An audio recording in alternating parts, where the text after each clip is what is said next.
लाडवा मुख्यमंत्री? देखिए, मुख्यमंत्री जिस प्रकार करनाल में जीतते आए हैं, पिछले 2 चुनाव मुख्यमंत्री मनोहर लाल जी जीते, पिछला जो उपचुनाव हुआ भी करनाल में वो बहुत बड़े मार्जिन से जीते, परंतु जो लाडवा में उनके सैनी बाहुल्य क्षेत्र होते हुए भी यहाँ मेवा सिंह उन्हें अच्छी फाइट दे रहे हैं। पानीपत रूरल, पानीपत सिटी दोनों? देखिए, दोनों में कांग्रेस से गलती हुई है। यहाँ कांग्रेस के जो प्रत्याशी आए हैं, यदि पानीपत सिटी से रोहिता रेवड़ी प्रत्याशी होती और पानीपत रूरल से विजय जैन, तो दोनों बहुत इजीली अपना चुनाव जीतते। अभी यहाँ पर ट्रायंगुलर फाइट है। सबसे जो ज़बरदस्त और इंटरेस्टिंग चुनाव देखने को मिल रहा है वो सिरसा में देखना है। सिरसा में मुझे लगता है सबसे महंगा चुनाव होने वाला है हरियाणा। जब विनेश फोगाट वाली जुलाना सीट? जुलाना में विनेश फोगाट अपने दोनों प्रतिद्वंदियों से आगे नजर आ रही हैं। सेम परिस्थिति जो बड़ौदा में है वही जुलाना में है। जुलाना में मुझे लगता है कि इस बार पूर्व उप मुख्यमंत्री दुष्यंत चौटाला की जमानत जब्त हो सकती है। नारनौंद में जस्सी पेटवाल पहली बार में ही कैप्टन अभिमन्यु पर भारी दिखाई दे रहा है। हाँसी में राहुल मक्कड़ विनोद भ्याना पर भारी पड़ रहे हैं। नमस्कार, मेरा नाम है सत्सिंह। हरियाणा फाइल्स में आपका स्वागत है। विधानसभा चुनाव की वोटिंग से ठीक 15 दिन पहले हमने एक महा सर्वे किया है 90 की 90 विधानसभा सीटों का। जोगिंद्र कथुरिया जी ने ये सर्वे किया है और आज हम आपको बताएंगे कि जो 90 विधानसभा सीटें हैं उसमें कांग्रेस पार्टी कितनी सीटों में आगे है, कितनों में बीजेपी है, कितनों में ट्रायंगुलर कॉन्टेस्ट है, कितनों में कांग्रेस वर्सेस इंडिपेंडेंट, किसमें बीजेपी वर्सेस इंडिपेंडेंट है, किसमें मल्टीपल जो कॉर्नर्ड कॉन्टेस्ट है, कितनों में है। एक एक सीट का हम आपको डिटेल में बताएंगे। कथुरिया साहब, आपका स्वागत है। Thank you. तो कथुरिया साहब, ये जो डिटेल है मैं आपको शुरू में बता दूं कि 47 ऐसी सीटें हैं जहां कांग्रेस कंफर्म्ड आगे है, बीजेपी 19 सीटों पे आगे है, इंडियन नेशनल लोकदल 3 सीटों पे आगे है, इंडिपेंडेंट 4 सीटों पे आगे है, कांग्रेस बीजेपी जहां कुछ भी हो सकता है 8 सीटें हैं, बीजेपी और इंडिपेंडेंट 2 सीटें हैं, 3 कॉर्नर्ड कॉन्टेस्ट 5 सीटों पर है, कांग्रेस प्लस एचएलपी यानी गोपाल कांडा वाली 1 सीट है और 5 कॉर्नर्ड 1 सीट है। टोटल 90 की 90 विधानसभाएं हैं। कथुरिया साहब, आप इसको थोड़ा डिटेल में खोल के अपना जो सर्वे है वो बताइए कि कांग्रेस की 47 जो सीटें हैं वो कौन कौन सी हैं? देखिए, कांग्रेस की जो 47 सीट हैं, सबसे पहले पंचकुला सीट पर चंद्रमोहन बिश्नोई आराम से चुनाव जीत रहे हैं। नारायणगढ़ से शैली गुर्जर या शैली चौधरी अपना चुनाव आसानी से जीत रही हैं। निर्मल सिंह अम्बाला सिटी से अपना चुनाव जीत रहे हैं। मुलाना से पूजा चौधरी जो कि वरुण मुलाना की धर्मपत्नी अपना चुनाव इजीली जीत पा रही हैं। सडोरा से मैं आपको हेल्प कर देता हूं, सडोरा से रिजर्व सीट है, रेणु वाला चुनाव जीत रही हैं। शाहबाद रिजर्व। यहाँ पर रामकंड काड़ा जो कि पिछली बार जेजेपी की टिकट पर जीते थे, इस बार कांग्रेस की टिकट पर चुनाव जीते। थानेसर में अशोक अरोड़ा जी आसानी से चुनाव जीत रहे हैं। सुभाष सुधा को जो अपनी एंटी इनकमेंसी का नुकसान उठाना, पेहोवा सीट पर कांग्रेस के मनदीप चड्ढा आराम से ये चुनाव जीते। गुहला रिजर्व पर देवेंद्र हंस चुनाव में आगे हैं। यहाँ पर वैसे मल्टी कॉर्नर कॉन्टेस्ट है। यहाँ दिल्लूराम बाजीगर जो कि कांग्रेस के पुराने प्रत्याशी रहे हैं वो भी चुनाव मैदान में कूदे हैं, परंतु जो आगे कांग्रेस ही नजर आ रही है। और कलायत से जेपी का लड़का है, हाँ, विकास सांड जी, वो चुनाव इजीली जीत पा रहे हैं। कैथल से आदित्य सुरजेवाला, रणदीप सुरजेवाला के जो सुपुत्र हैं, पहली बार चुनाव मैदान में उतरे हैं, अपना चुनाव निकाल पा रहे हैं। इंद्री से राकेश कंबोज रामकुमार कश्यप से आगे नजर आ रहे हैं जी। उसके बाद इसराना में बलबीर वाल्मीकि आगे हैं, क्योंकि पिछली बार वो बहुत बड़े मार्जिन से चुनाव जीते थे। इस बार उतना बड़ा मार्जिन तो नहीं है, मार्जिन कम हुआ है, परंतु चुनाव निकालने में कामयाब हो रहे हैं। समालखा में धर्म सिंह छोकर, मनमोहन भड़ाना और रविंद्र बस्टोली से आगे नजर आ रहे हैं। राई में जय भगवान अंतिल चुनाव जीत रहे हैं। यहाँ कृष्णा गहलोत उनको फाइट तो अच्छी दे रही हैं, परंतु आज की परिस्थिति में जो जय भगवान अंतिल आगे दिखाई। बड़ौदा में इंदुराज भालू अपना चुनाव इजीली जीत पा रहे हैं। यहाँ पर जितने वोट कपूर सिंह नरवाल और प्रदीप सांगवान को मिलाकर आ रहे हैं, उतने अकेले इंदुराज भालू।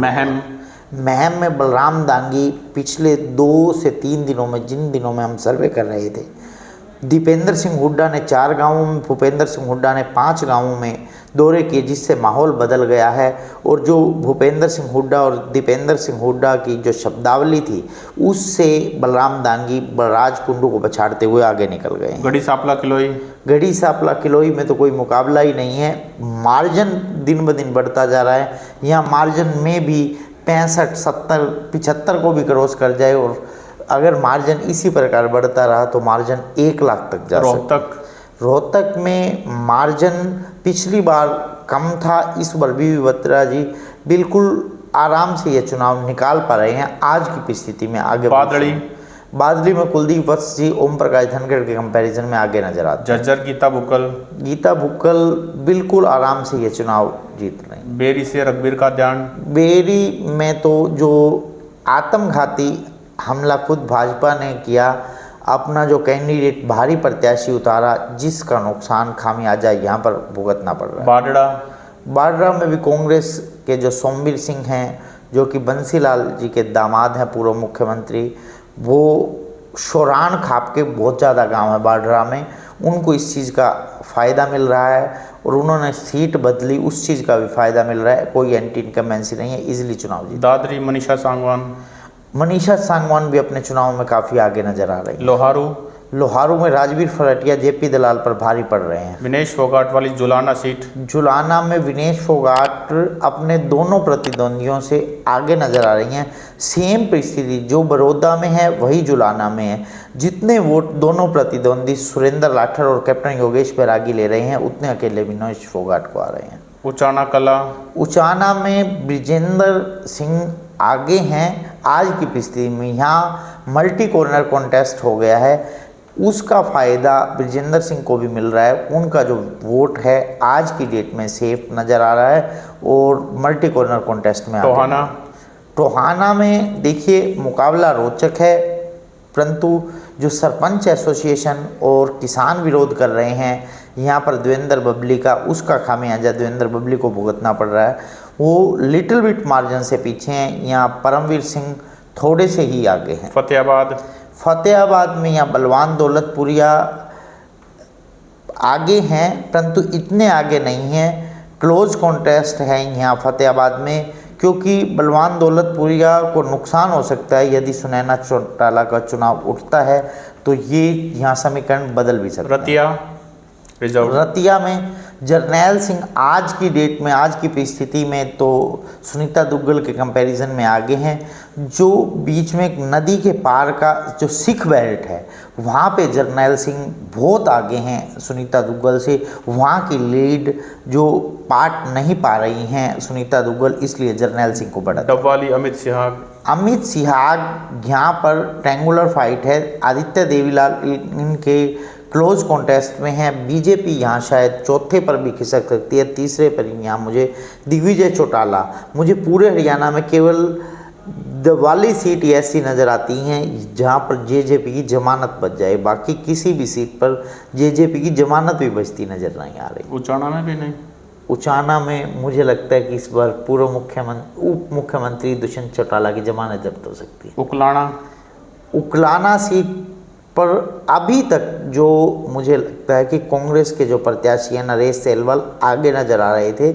आज कुछ परिस्थितियां चेंज होने लगी हैं। वहाँ पर कुछ लोगों ने आज भूपेंद्र सिंह हुड्डा के विरुद्ध एक जो प्रकरण प्रोटेस्ट किया है, उसका क्या प्रभाव रहता है अभी उस प्रभाव को भी हम भाप नहीं पाए। नारनौंद में जस्सी पेटवार पहली बार में ही कैप्टन अभिमन्यु पर भारी दिखाई दे रहा है। हाँसी में राहुल मक्कड़ विनोद भ्याना पर भारी पड़ रहे हैं। नलवा में रणधीर पनिहार, जिन्हें कुलदीप बिश्नोई का बहुत करीबी माना जाता है, वो पिछड़ रहे हैं। अनिल मान, जिन्हें दीपेंद्र हुड्डा का करीबी माना जाता है। महेंद्रगढ़ में राव दान सिंह भारी पड़ रहे हैं।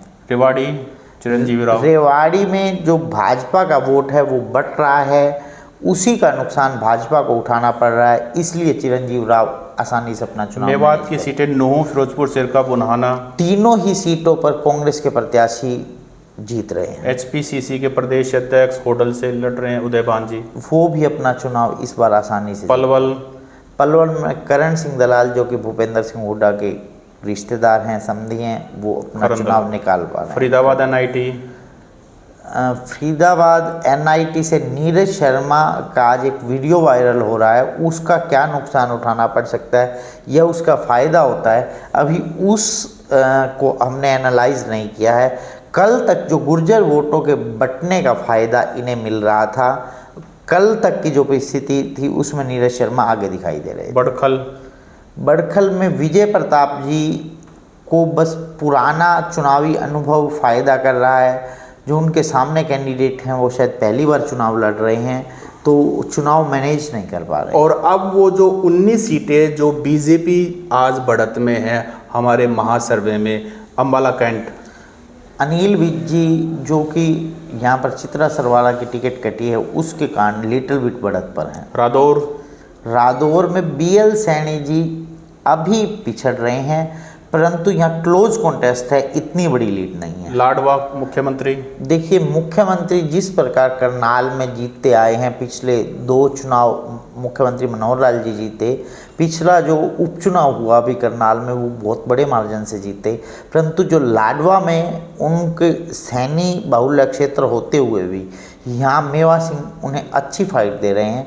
यदि यहाँ पर जो शेर सिंह बडशामी जी की पुत्रवधू है सपना बडशामी, वो सीमित वोट्स में सिमट जाती हैं और संदीप गर्ग जो कि वहाँ इंडिपेंडेंट चुनाव लड़ रहे हैं भाजपा से बागी होकर, वो अच्छे वोट्स ले पाते हैं, तो मुश्किलात खड़ी हो सकती हैं यहाँ मुख्यमंत्री नायब सिंह से। करनाल में जगमोहन आनंद आज की स्थिति में तो आगे दिखाई दे रहे हैं, परंतु जिस प्रकार 2 दिन पहले कांग्रेस में 5 वर्तमान पार्षदों और 10 पूर्व पार्षदों ने शामिल हुए हैं कांग्रेस में, उससे माहौल परिवर्तित हो रहा है। अब ये फाइट क्लोज कॉन्टेस्ट की ओर बढ़ रही है। पानीपत रूरल, पानीपत सिटी दोनों, देखिए दोनों में कांग्रेस से गलती हुई है। यहाँ कांग्रेस के जो प्रत्याशी आए हैं, यदि पानीपत सिटी से रोहिता रेवड़ी प्रत्याशी होती और पानीपत रूरल से विजय जैन, तो दोनों बहुत ईजिली अपना चुनाव जीतते। अभी यहाँ पर ट्रैंगुलर फाइट है दोनों ही क्षेत्रों में, बल्कि पानीपत सिटी पे तो मैं कांग्रेस कैंडिडेट को तीसरे नंबर पर रख रहा हूँ। यहाँ जो फाइट है बीजेपी की और रोहिता रेवड़ी की है, परंतु आगे आज की डेट में बीजेपी है। सोनीपत निखिल मदान आज की डेट में आगे हैं, परंतु वोटों का जादूगर माना जाता है सुरेंद्र पवार के परिवार को, वो आखिरी 2 दिन में भी अपना चुनाव आसानी से उठा सकते हैं। उन्हें चुनाव लड़ने का अनुभव है पुराना। कोहना से डॉक्टर अरविंद शर्मा, देखिए आज की डेट में तो अरविंद शर्मा को जो वोट बट रहा है राजवीर दहिया और हर्ष छिकारा में जगवीर मलिक का, उसका नुकसान उठाना पड़ रहा है जगवीर मलिक को और फ़ायदा हो रहा है अरविंद शर्मा को। आगे क्या होता है उसके बारे में। भिवानी में जो यहाँ पर काफ़ी स्ट्रॉन्ग प्रत्याशी थे कांग्रेस के पास, शिवशंकर भारद्वाज, उसके बाद नीलम अग्रवाल भी टिकट चाह रही थी, अभिजीत तंवर भी टिकट चाह रहे थे। अब नीलम अग्रवाल और अभिजीत तंवर दोनों ही निर्दलीय खड़े हैं। यदि वो अच्छे वोट हासिल कर पाए, जो उनका कोर वोट बैंक है अग्रवाल और राजपूत समाज का, और जो कामरेड ओम प्रकाश, मुझे लगता है फाइट में आ सकते हैं, परंतु आज की डेट में एज बीजेपी को। तो शाम बंसीलाल के परिवार से ही श्रुति और अनिरुद्ध। यहाँ पर शशि रंजन परमार का जो चुनाव है अभी तक उठ नहीं पाया है।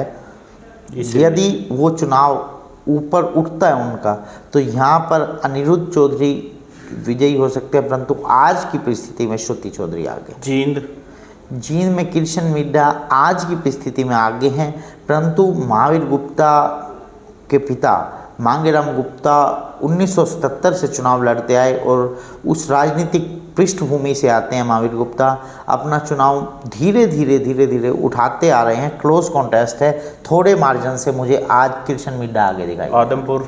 आदमपुर में भव्य बिश्नोई लिटिल बिट मार्जिन से आगे हैं। उन्हें क्लोज कॉन्टेस्ट मिल रहा है चंद्र प्रकाश से, जो कि पूर्व में राज्यसभा सांसद पूर्व में जो राज्यसभा सांसद थे रामजी लाल, उनके भतीजे हैं। पिछली बार भी आदमपुर में उपचुनाव लड़ना चाहते थे, परंतु वहाँ पर जयप्रकाश, इस बार जयप्रकाश सांसद हो गए जेपी, तो उनकी जगह पर एक विरोध भी हुआ था गाँव में। अटेली आरती राव इजीली अपना चुनाव जीत। नारनौल में भी मुझे लगता है कि बीजेपी को ही एज है। नांगल चौधरी डॉक्टर अभय यादव। हम देखिए यहाँ क्लोज कॉन्टेस्ट है। कांग्रेस की जो प्रत्याशी है मंजू चौधरी, उनके ससुर भी विधायक रहे हैं, उनके पति भी चुनाव लड़ चुके हैं, तो मुझे लगता है कि क्लोज कॉन्टेस्ट में इस बार जो मार्जिन पहले रहता आया है नांगल चौधरी में उतना मार्जिन नहीं है, परंतु आज अभय सिंह यादव थोड़ा सा आगे दिखाई। कोसली में देखिए अनिल दहीना जो प्रत्याशी हैं वो जगदीश यादव के क्लोज कॉन्टेस्ट में थोड़ा सा आगे हैं। जो अनिल दहीना का अपना कुछ वजूद नहीं है, या तो बीजेपी का वोट बैंक या राव इंद्रजीत का वोट बैंक उन्हें मिल रहा है, जिसके कारण अनिल दहीना लिटिल बिट बढ़त पर है। पटौदी रिजर्व्ड। देखिए यहाँ पर भाजपा ने नया चेहरा उतारा है और मुझे लगता है कि जो पटौदी सीट में यादव वोट्स हैं उनका जो फ़ायदा है वो सीधा सीधा यहाँ पर राव इंद्रजीत का प्रभाव माना जाता है, उसका फ़ायदा मिल रहा है बीजेपी कैंडिडेट को, इसलिए वो लिटिल बिट आगे दिखाई। सोना सीट पर जितेंद्र भारद्वाज जी को कांग्रेस का स्ट्रॉन्ग प्रत्याशी माना जा रहा था, वो कांग्रेस के कार्यकारी अध्यक्ष हैं। अंतिम समय पर जितेंद्र भारद्वाज को टिकट से वंचित रहना पड़ा और यहाँ रोहतास खटाना को चुनाव लड़वाया जा रहा है। मुझे लगता है कि एज बीजेपी को है, बाकी क्लोज कॉन्टेस्ट। फरीदाबाद में विपुल गोयल आगे दिखाई दे रहे हैं लखन सिंह लाभा। सर 2 सीटें हैं जिसपे बीजेपी वर्सेस इंडिपेंडेंट, बादशाहपुर और बल्लभगढ़। देखिए बादशाहपुर में आज के दिन में जो टक्कर है बीजेपी की कुमुदनी दौलताबाद, राव नरवीर और इंडिपेंडेंट कुमुदनी दौलताबाद के बीच में फाइट दिखाई दे रही है। और 3 सीटें जिसपे INLD आगे है, यमुनानगर। दूसरी सीट जिस पर बल्लभगढ़ में शारदा राठौड़ जिन्हें कांग्रेस ने टिकट नहीं दी, वो फाइट में है बीजेपी के साथ। 3 सीटें जिस पे INLD आगे, यमुनानगर, ऐलनाबाद, रानिया। देखिए यमुनानगर में अभय सिंह जी के समधी दिलबाग सिंह जी जो पिछली बार लिटिल बिट मार्जिन से आ रहे थे, इस बार एंटी इनकमेंसी है घनश्याम दास अरोड़ा की, जिसके कारण दिलबाग सिंह। ऐलनाबाद में खुद हैं अभय सिंह चौटाला और रानिया में उनके सुपुत्र हैं अर्जुन चौटाला। ये तीनों ही बढ़त बनाते दिखाई दे रहे हैं। और जो इंडिपेंडेंट वाली सीटें हैं 4 सीटें हैं, गन्नौर में देवेंद्र काद्यान आगे दिखाई दे रहे हैं, यहाँ देवेंद्र कौशिक तीसरे स्थान पर दिखाई दे रहे हैं। और गन्नौर बहादुरगढ़ में मुझे लग रहा है कि जो इंडिपेंडेंट राजेश जून जी की टक्कर है राजेंद्र जून से, पर राजेश जून आज लिटिल बिट मार्जिन से आगे हैं। और उसके बाद हिसार सीट पर सावित्री जिंदल चुनाव जीत रही हैं, या रामनिवास राणा से टक्कर है, और तीसरे और चौथे स्थान में लड़ रहे हैं डॉक्टर कमल गुप्ता और गौतम सल्धाना। तिगांव सीट पर ललित नागर जिन्हें कांग्रेस ने टिकट से वंचित रखा, वो अपना चुनाव निकाल। और अब वो सीटें जिसमें कांग्रेस वर्सेस बीजेपी दोनों कांटे की टक्कर है।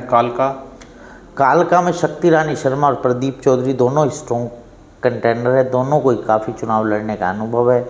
एक वीक पॉइंट है, शक्ति रानी शर्मा पहले चुनाव लड़ी थी 9000 वोटों तक सीमित रह गई थी, शायद वो मुझे जहाँ तक याद आ रहा है 2014 का चुनाव हो, और ये नेगेटिव फैक्टर भी है। और प्रदीप चौधरी कई वर्षों से लगातार कालका में चुनाव लड़ते आए हैं, तो गुर्जर वोट्स की बहुलता भी है वहाँ। प्रदीप चौधरी और शक्ति रानी शर्मा में क्लोज कॉन्टेस्ट। नीलोखेड़ी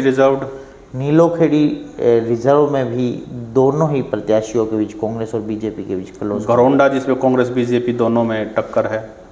घरौंडा में हरविंदर कल्याण और वीरेंद्र सिंह राठौड़ दोनों के बीच में close contest. Kharkhoda Congress versus BJP दोनों में बराबर टक्कर। देखिए आज की डेट में लिटिल बिट भले ही पवन खरखोदा आगे दिखाई दे रहे हों, वो लगातार कई चुनावों में लिटिल बिट मार्जिन से हारते आए हैं। ये भूपेंद्र सिंह हुड्डा की ससुराल है, और कल से दीपेंद्र सिंह हुड्डा सिसाना में एक जनसभा करेंगे, वो धीरे धीरे माहौल को बदल सकते हैं, यहाँ क्लोज कॉन्टेस्ट होने वाला। अच्छा, उसके बाद कलानौर में रेणु डाबला वर्सेस खटक। मुझे लगता है कि खटक जो खटक है मुझे आगे दिखाई दे रही है जी। और भवानी खेड़ा में जिसमें टक्कर है दोनों में। हाँ, भवानी खेड़ा में यहाँ पे टक्कर है कांग्रेस बीजेपी, साथ में इंडिपेंडेंट कैंडिडेट जो कांग्रेस से बागी होकर सतवीर रतेरा लड़ रहे हैं, तीनों के में क्लोज। बावड़ रिजर्व्ड है, कांग्रेस बीजेपी दोनों की टक्कर है। यहाँ पर जबरदस्त टक्कर है, पुराने प्रत्याशी उतारे हैं यहाँ पर ML रंगा जी, और यहाँ पर बीजेपी ने अपना प्रत्याशी बदला है इस बार, तो यहाँ क्लोज कॉन्टेस्ट। नरवाना में कांग्रेस बीजेपी टक्कर है। नरवाना में कृष्ण बेदी, जिनकी 3 पीढ़ी पुराना रिश्ता है, उनका जो परिवार है नरवाना से शाहबाद गया था, तो वो वापस नरवाना में चुनाव लड़ने आए हैं। शाहबाद में उन्हें इस बार, पिछली बार चुनाव हार गए थे, इस बार भी ऐसा कुछ चांस जीतने का दिखाई नहीं दे रहा था। तो नरवाना सीट पर इस बार कृष्ण बेदी जी को टक्कर मिलेगी। और सिरसा में जो है गोपाल कांडा और कांग्रेस की टक्कर है। मैं कह रहा हूँ कि मुझे पूरे हरियाणा में सबसे जो ज़बरदस्त और इंटरेस्टिंग चुनाव देखने को मिल रहा है वो सिरसा में देखने। सिरसा में मुझे लगता है सबसे महंगा चुनाव होने वाला है हरियाणा। अच्छा, बरवाड़ा में कांग्रेस भी है, बीजेपी भी है, NLD आम आदमी पार्टी के, तो यहाँ पर देखिए छत्रपाल जी को कम नहीं आंका जा सकता, जो आम आदमी पार्टी की टिकट पर चुनाव लड़ रहे हैं। INLD से भी सातरोड, शायद सपना नाम है, मेरे को संतोष सतरोड है जी, जो भी, वो अच्छी फाइट में दिखाई दे रही हैं। और यहाँ पर जो कांग्रेस और बीजेपी ने दोनों ने यहाँ पर कुम्हार समाज पर अपना दांव खेला है, जिसमें रामनिवास घोड़ेला कांग्रेस के पुराने प्रत्याशी विधायक भी रहे हैं, और अभी रणबीर गंगवा जी जो नलवा छोड़कर अब यहाँ पर बरवाला आए हैं, वो भी मजबूत प्रत्याशी हैं, कुछ भी हो सकता है। और पुंडरी एक ऐसी सीट है जिस पे मल्टी कॉर्नर 5 कॉर्नर कॉन्टेस्ट है। देखिए यहाँ पर कांग्रेस ने सुल्तान सिंह जंडोला को टिकट दी, भाजपा ने भी रोड समाज से टिकट दी। यहाँ पर 2 इंडिपेंडेंट साथ में, जो ब्राह्मण समाज से दिनेश कौशिक जी, और ब्राह्मण समाज से ही नरेंद्र शर्मा, जिन्हें आम आदमी पार्टी ने पिछली बार भी उन्होंने इंडिपेंडेंट चुनाव लड़के अच्छे खासे वोट लिए थे, अच्छी फाइट में है। यहाँ पर सतवीर भाणा जो कि कांग्रेस से बागी होकर चुनाव लड़ रहे हैं, मल्टी कॉर्नर कॉन्टेस्ट है। और पुंडरी एक ऐसी सीट है जहां 1996 से आज तक कोई पार्टी चुनाव नहीं जीत पाई, यहाँ इंडिपेंडेंट के विधायक बनते आए हैं। क्या इस बार भी वही सीरीज जारी रहेगी या ये मिथ है? जगाधरी में कांग्रेस, आप और बीजेपी तीनों का कॉन्टेस्ट। देखिए यहाँ आदर्श पाल जी जो कांग्रेस ज्वाइन की थी और कांग्रेस से टिकट चाहते थे, भूपेंद्र सिंह हुड्डा ने उनकी पैरवी भी की, परंतु कुमारी शैलजा यहाँ पर अकरम खान को टिकट दिलवाने में कामयाब रही। यहाँ पर आदर्श पाल फिर वापस आम आदमी पार्टी से चुनाव लड़ रहे हैं। पिछली बार उन्होंने 48,000 के करीब वोट लिए थे और उनका अपना बेसिक वोट बैंक भी है। मुझे एक चीज़ लग रहा है, यदि गुर्जर समाज का वोट बट गया तो अकरम खान ये चुनाव जीत सकते हैं। इस बार कांग्रेस की हवा है। पिछली बार 75 पार का नारा भाजपा की फेवर में था, इसलिए कंवरपाल गुर्जर अपना चुनाव जीतने में कामयाब हो गए थे। इस बार देखते हैं कि क्या। गुड़गांव से कांग्रेस, बीजेपी, इंडिपेंडेंट तीनों में फाइट है। देखिए बीजेपी का चुनाव तो राव इंद्रजीत के ऊपर ही टिका हुआ है। बीजेपी का जो कोर वोट बैंक है उससे इस बार चुनाव नहीं जीता जा रहा। मुकेश शर्मा जी को टिकट जो दिलवाई है, जिन्हें मुकेश पहलवान के नाम से भी जाना जाता है, उस क्षेत्र में राव इंद्रजीत ने उनकी पैरवी करे, उन्हें टिकट दिलवाई। नवीन गोयल जी जो स्ट्रॉन्ग कंटेंडर थे, उन्होंने इंडिपेंडेंट चुनाव लड़ने का मन बनाया और वो आज इस चुनाव में बने हुए हैं। मुझे लगता है कि भाजपा यहाँ तीसरे नंबर पर है। यहाँ इंडिपेंडेंट जो नवीन गोयल और कांग्रेस के कैंडिडेट मोहित ग्रोवर जो पिछली बार इंडिपेंडेंट चुनाव लड़के अच्छे खासे वोट लिए थे, इन दोनों के बीच में close. I think Congress, BJP और इंडिपेंडेंट में फाइट है। हाँ जी जी। और पृथला, कांग्रेस, बीजेपी और इंडिपेंडेंट। हाँ बिल्कुल, यहाँ नयनपाल रावत को टिकट नहीं दी भाजपा ने, तो यहाँ पृथला सीट पर भी ट्रेंगुलर फाइट दिख रही है। जी। तो दोस्तों ये हमारा जो महासर्वे था, इसमें मैं एक बार फिर रिपीट कर देता हूँ कि 47 सीटें ऐसी हैं जिसमें कांग्रेस आगे है, बीजेपी 19 सीटों पर आगे है, INLD 3 सीटों पर आगे है, इंडिपेंडेंट 4 सीट ले रहे हैं, कांग्रेस और बीजेपी की फाइट 8 सीटों पर है, बीजेपी और इंडिपेंडेंट 2 सीटों पर है, 3 कॉर्नर कॉन्टेस्ट 5 सीटों पर है, कांग्रेस और HLP के कांडा 1 सीट पर दोनों की फाइट है, 5 कॉर्नर कॉन्टेस्ट 1 सीट पर है, और टोटल 90 सीटों को जो हमने अभी आपको बताया महासर्वे, इसके और समीकरण भी डिस्कस किए और कौन कौन प्रत्याशी हैं। तो दोस्तों ये जो हमारा महासर्वे, इसमें काफ़ी लंबा, कम से कम कई दिन लगे हैं तब जाकर हम इस एनालिसिस पे पहुंचे हैं, लेकिन अभी 2 हफ्ते का समय है और 2 हफ्ते के अंदर आगे क्या बदलता है वो भी हम आपके साथ साझा करते रहेंगे। लेकिन 2 हफ्ते पहले जो हमने आज आपको बताया है, ये अभी तक का एनालिसिस है। 90 की 90 सीटों का नाम हमने लिया है और वहां के कोशिश की है कि लगभग प्रत्याशियों का और कौन सा कॉन्टेस्ट है, क्या सिर्फ कांग्रेस आगे है, क्या सिर्फ बीजेपी आगे है, क्या कांग्रेस वर्सेस बीजेपी है, बीजेपी वर्सेस इंडिपेंडेंट है, या कांग्रेस बीजेपी वर्सेस इंडिपेंडेंट है, या आम आदमी पार्टी भी कॉन्टेस्ट में है। ये सारी की सारी चीज़ें हमने आपके सामने पेश की। हमारा वीडियो आपको कैसा लगा और आपको लगा है कहीं त्रुटि है, वो भी आप कमेंट करके बता सकते हैं। कुछ आपका अगर ग्राउंड रिपोर्ट कुछ और है, वो भी आप कमेंट करके जरूर बता सकते हैं। कथुरिया साहब, हमें समय दिया इस महासर्वे के लिए, आपने जो मेहनत की, आपका बहुत बहुत धन्यवाद। Thank you.